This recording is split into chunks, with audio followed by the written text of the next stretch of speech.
जो आज की कहानी है, ये कहानी एक पिता की है, एक बाप की है। एक ऐसा बाप जो खुद अतुल की तरह तो नहीं, लेकिन अतुल की तरह ही अपना एक यूट्यूब चैनल भी चलाता है, वो छोटा सा। और उस यूट्यूब पे वो एक दिन आता है और आखिर में एक लाइन कहता है कि जो मैंने किया है ये देश की तमाम बेटियों के नाम पर है। और उसने क्या किया था? एक कत्ल। एक शख्स जो कुवैत में नौकरी करता है पिछले 15 सालों से, नौकरी करने के दौरान अचानक वो अपने मालिक से एक दिन कहता है कि मुझे सिर्फ 4 दिन की छुट्टी दे दीजिए। वो 4 दिन की छुट्टी लेता है। कुवैत में रहने वाली अपनी बीवी, अपनी सास से कहता है कि मुझे ज़रा दूसरे शहर में ही कुवैत में जाना है, मैं लौट आऊँगा 2 दिनों में। और उसके बाद वो निकलता है और फिर लौट भी आता है। लेकिन ये आने और जाने के दरमियान वो एक ऐसा काम कर जाता है जिसके बाद एक पूरे स्टेट की पुलिस सन्न रहती है। सन्न इस बात पर नहीं रहती है कि वो क्या हुआ, बल्कि सन्न इस बात पर है कि पुलिस जिस चीज़ को पता नहीं कर पाई वो खुद ही उसको बता रहा है और खुद ही उसका खुलासा कर रहा है। ये कहानी आंध्र प्रदेश के एक शख्स की है।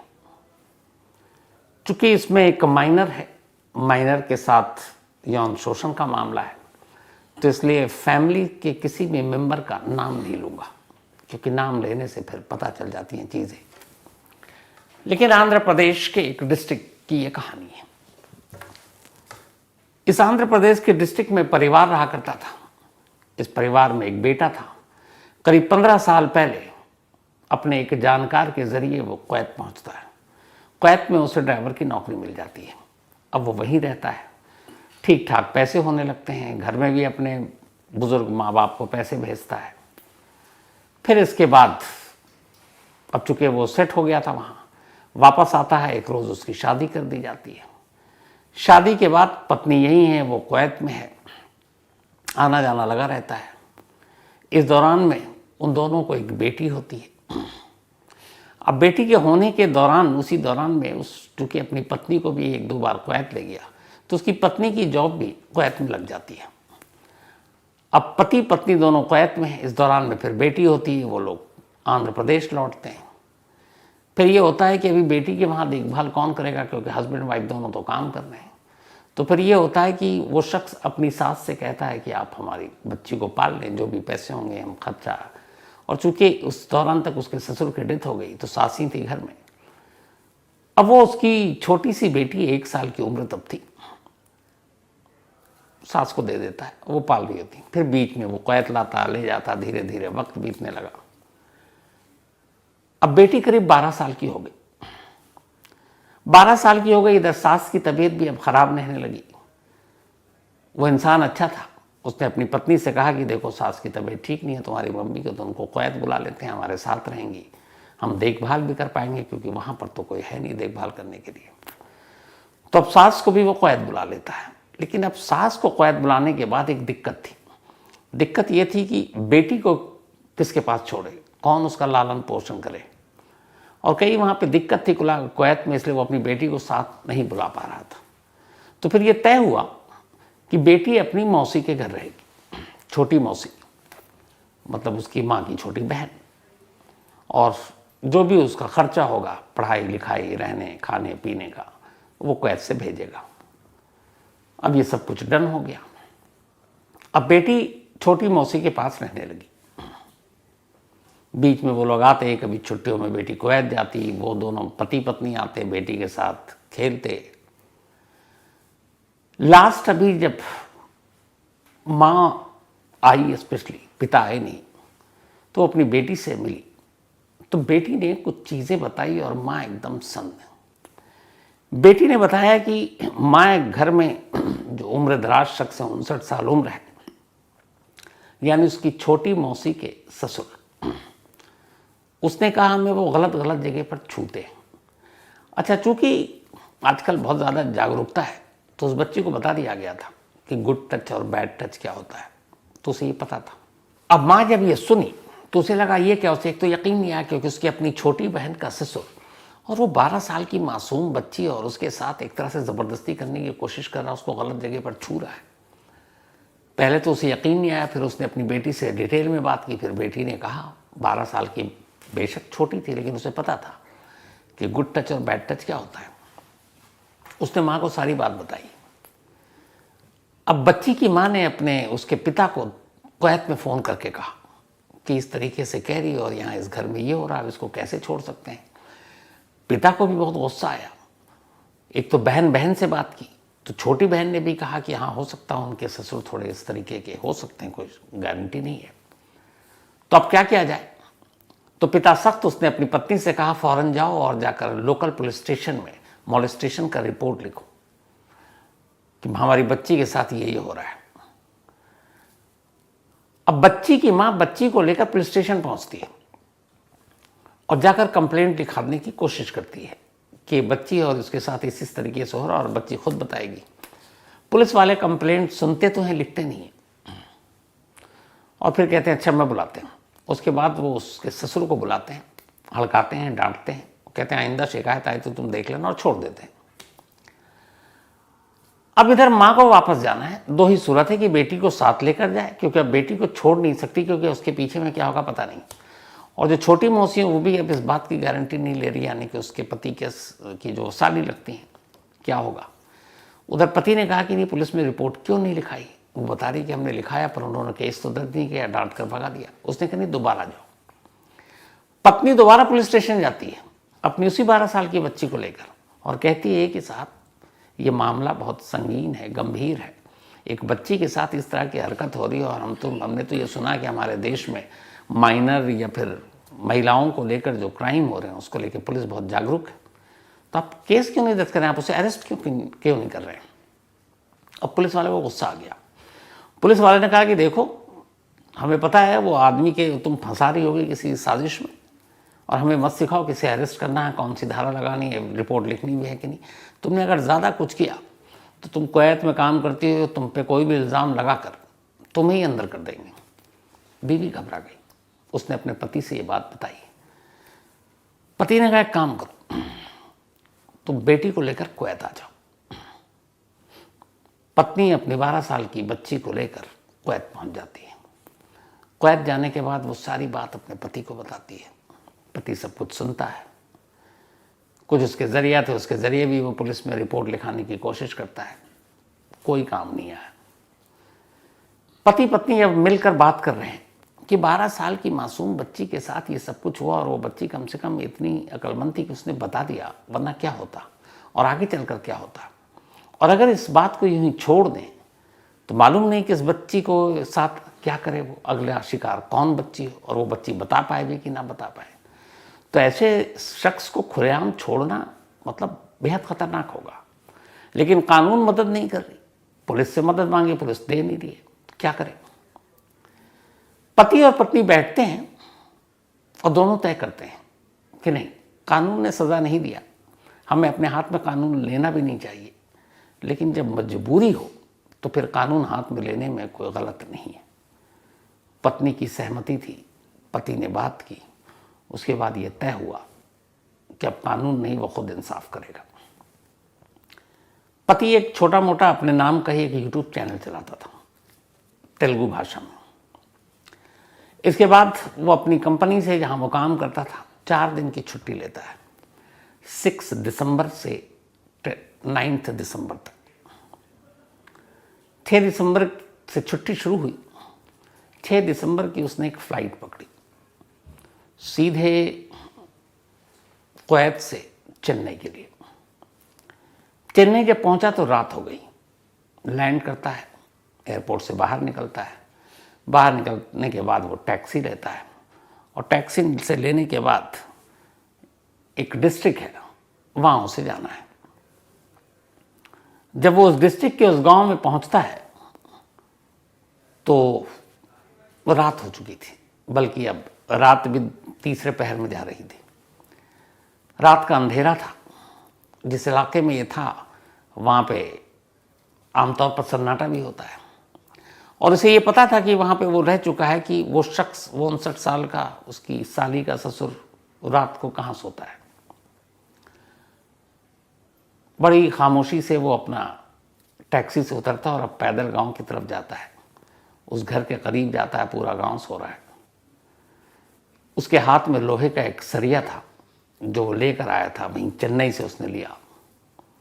उसके बाद सोते हुए चारपाई पर उस शख्स को रात के अंधेरे में जाकर एक जोर का वार उसके सर पे मारता है। आवाज़ भी नहीं निकलती। इसके बाद दूसरा वार मारता है। आसपास कोई नहीं था। इसके बाद वो टटोलता है, देखता है जख्म कितना गहरा है। उसे यकीन हो चला कि वो मर गया। वापस सरिया वहीं फेंकता है, गांव से निकलता है।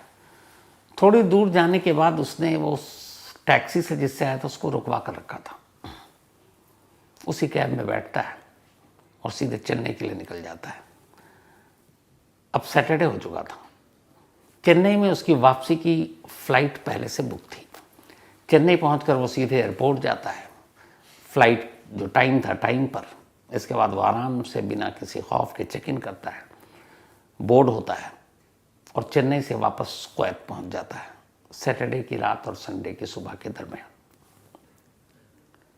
अब वो वहाँ पहुँच गया। इधर सुबह हुई, गांव में सुबह हुई तो लोगों ने देखा कि सर पर गहरी चोट से एक 59 साल का शख्स मरा पड़ा है। फौरन पुलिस को खबर दी जाती है। पुलिस आती है, पुलिस तफ्तीश करती है, पर ऐसा कोई सुराग ही नहीं मिलता कि कातिल का पता चले। कत्ल की वजह भी नहीं मालूम, क्या दुश्मनी हो सकती है ये भी पता नहीं। तो पुलिस अपना यूं ही खाना पूर्ति के लिए तफ्तीश कर रही है, कोई पता नहीं चल रहा है। संडे से मंडे हो गया, मंडे से ट्यूसडे हो गया, ट्यूसडे से वेडनेसडे हो गया, कातिल का कोई पता नहीं। उधर कुवैत में पहुंचकर वो शख्स अब डेली अपने आंध्रा के तमाम तेलुगु अखबार या वेबसाइट या न्यूज़ चैनल उनको वॉच कर रहा है, उनको मॉनिटर कर रहा है, सोशल मीडिया पे मॉनिटर कर रहा है कि इस गांव में जो कत्ल हुआ उसका अपडेट क्या है, उसकी इन्वेस्टिगेशन कहाँ तक पहुंची, क्या कातिल के बारे में कोई नाम का खुलासा हुआ, लोग क्या कह रहे हैं। तो वो जो लोकल चैनल था उन तक को जानता था, चूँकि वहाँ का, वो उनको फॉलो कर रहा है। वेडनेसडे की रात तक उसने सारे चैनल खंगाल डाले, लोकल वेबसाइट, न्यूज़पेपर। तो उसने देखा कि हर जगह यही है कि कातिल कौन है पता नहीं, और पुलिस इतनी सीरियस भी नहीं है कि कातिल को पकड़ा जाए। केस इतना हाई प्रोफाइल था नहीं। उसे लगा ये तो पुलिस कातिल तक पहुंच ही नहीं रही है। अब उसके अंदर बेचैनी शुरू हुई कि ये क्या, अभी तक मतलब मुझे लगता था कि कातिल के तौर पे मेरा नाम ही आ जाएगा, यहाँ तो कुछ भी नहीं है, सन्नाटा है। वेडनेसडे की रात बीती, थर्सडे की तारीख आ गई। थर्सडे यानी कि 12 दिसंबर। अब वो बैठता है, अपना उसका यूट्यूब चैनल था उसी के नाम पर, उसके लिए एक वीडियो रिकॉर्ड करता है तेलुगु भाषा में। वो पूरा वीडियो रिकॉर्ड करता है और उसके बाद उसको अपने चैनल पर अपलोड कर देता है। इधर वीडियो कुवैत में अपलोड होता है, इधर आंध्रा के उस डिस्ट्रिक्ट में हंगामा मच जाता है, क्योंकि 7 दिसंबर को यानी सैटरडे को जो कत्ल उस गांव में हुआ था, उस कत्ल की जिम्मेदारी कुवैत में बैठा एक शख्स अपने ही यूट्यूब चैनल के जरिए ले रहा था। बाकायदा उसने इसमें पूरी अपनी कहानी सुनाई। कहानी यही थी कि कैसे उसकी 12 साल की बच्ची के साथ घर के अंदर उसको मॉलेस्ट किया गया, उसको गलत जगहों पे छूने की कोशिश की गई, ज़बरदस्ती करने की कोशिश की गई। कानून, पुलिस, किसी ने मदद नहीं की। तो इसीलिए मुझे खुद कानून हाथ में लेना पड़ा और मैं कुवैत से आया। मैंने 4 दिन की छुट्टी ली। मैं इस फ्लाइट से पहुंचा चेन्नई। चेन्नई से उतरकर मैं ऐसे उस गांव तक गया। गांव में जाकर मैंने लोहे के सरिये से 2 वार उसके सर पर किए। वापस मैं कैब में पहुंचा। कैब में पहुंचकर वापस चेन्नई आया। चेन्नई की रिटर्न टिकट पहले से थी वापस कुवैत की।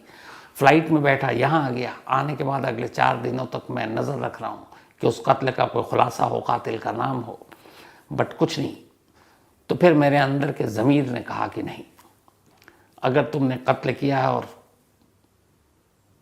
उसकी वजह कुछ और है तो फिर आगे बढ़कर जिम्मेदारी लो और अपने आप को कानून के हवाले करो। तो इसीलिए मैंने ये वीडियो बनाया और मैं खुद अपना वीडियो, ये मेरा कन्फेशन है और मैं इसको अपलोड कर रहा हूँ और पोस्ट कर रहा हूँ अपने चैनल पर। और वो जो हमारी लोकल पुलिस है उस तक मैं ये कहना चाहता हूँ अपने इस वीडियो के ज़रिए कि उस शख्स का कत्ल मैंने किया और ये कत्ल शायद ना करता अगर पुलिस अपना काम कर लेती। आखिर में ये भी कहता है कि ये कत्ल मैंने सिर्फ उस शख्स के लिए नहीं बल्कि भारत की हर बेटियों के लिए किया है, उन बेटियों के लिए जिनके साथ ऐसी चीज़ें होती हैं और पता नहीं चलता, पुलिस उनके खिलाफ एक्शन नहीं लेती, पुलिस वक्त पर कार्रवाई नहीं करती। तो जब ऐसा नहीं होता तो फिर किसी न किसी को कानून हाथ में लेना पड़ता है। तो ये तमाम बेटियों के लिए मेरी तरफ से एक इंसाफ का पैगाम था और इसलिए मैंने ये किया। और अब मैं सरेंडर करना चाहता हूँ, मैं कानून से भागना नहीं चाहता हूँ। मुझे जो करना था मैंने कर दिया, मेरा कोई क्रिमिनल रिकॉर्ड नहीं है, कोई बैकग्राउंड नहीं है, पर इस कत्ल के बाद भागना जो है मुझे लगा कि सही नहीं है, क्योंकि मकसद मेरा कुछ और था। मकसद था मुझे इंसाफ। एक 12 साल की मासूम बच्ची मेरी बेटी, उसके दिल ज़हन पे क्या गुजरी होगी, मैं ये सोच कर सिहर जाता हूँ। ऐसे लोगों को सज़ा देना ज़रूरी है और हमारा कानून इंसाफ इतनी जल्दी उन्हें सज़ा नहीं देता। तो मजबूर होकर मैंने ये काम किया, लेकिन अब मैं उसी कानून की इज्जत करते हुए उस कानून के आगे नतमस्तक हूँ और सरेंडर कर रहा हूँ। अब जब ये वीडियो आया तो पूरे गांव में खलबली मच गई, वायरल हो गया पूरे आंध्रा में। अब आंध्रा में जब वायरल हुआ तो फिर ये हुआ कि भाई पुलिस की लापरवाही, कोताही। अब बड़े बड़े पुलिस अफसर सामने आए, मीडिया पे बयान और ज्ञान देने लगे कि नहीं वो आए थे, पहले इनकी फैमिली डिस्प्यूट का मामला था, कुछ प्रॉपर्टी का मामला था, लीगल मामला था, वो झूठ बोल रहे थे, हमने बुलाया भी था, हड़काया भी था, धमकाया भी था। लेकिन इस सवाल का जवाब नहीं दे पाए कि अगर एक 12 साल की बच्ची मॉलेस्ट की जा रही है और वो खुद आकर कह रही है, तो फिर आपने रिपोर्ट क्यों नहीं लिखी, उसके खिलाफ नामजद रिपोर्ट क्यों नहीं है? और क्या ऐसे लोगों को सिर्फ आप डांट करके आइंदा ऐसी शिकायत आई थी तो जो अंदर कर दूंगा आप छोड़ सकते हो? ये सारी जो पॉक्सो ऑक्सो एक्ट है, ये सारी चीज़ें जो है निर्भया के बाद ये काहे के लिए? सिर्फ ज्ञान देने के लिए। तो कायदे से पुलिस डिफेंसिव मोड पे है, पुलिस ने अपना काम नहीं किया। और जब पुलिस ने काम नहीं किया तो एक शख्स को क्वैत से चलकर वहाँ पहुँचना पड़ा और कत्ल करना पड़ा। अब यहाँ सवाल ही उठता है कि ये है तो जुर्म, उस शख्स ने एक खून से अपने हाथ रंगे एक कत्ल किया है, लेकिन इस कत्ल का गुनहगार क्या अकेला वो है? क्या सिस्टम नहीं है? क्या वहाँ की लोकल पुलिस नहीं है? अगर पुलिस उस बच्ची की माँ की बात मानकर रिपोर्ट लिख लेती और उसी वक्त उसे सज़ा देती, पकड़कर अदालत में पेश करती, उसके जुर्मों पर बहस होता, मुकदमा लड़ा जाता, तो एक तो बच्ची भी सेफ होती है और न जाने कितनी बच्चियाँ सेफ होती, और दूसरा एक शख्स को कुवैत से आकर यूं अपने हाथ खून से न रंगने होते।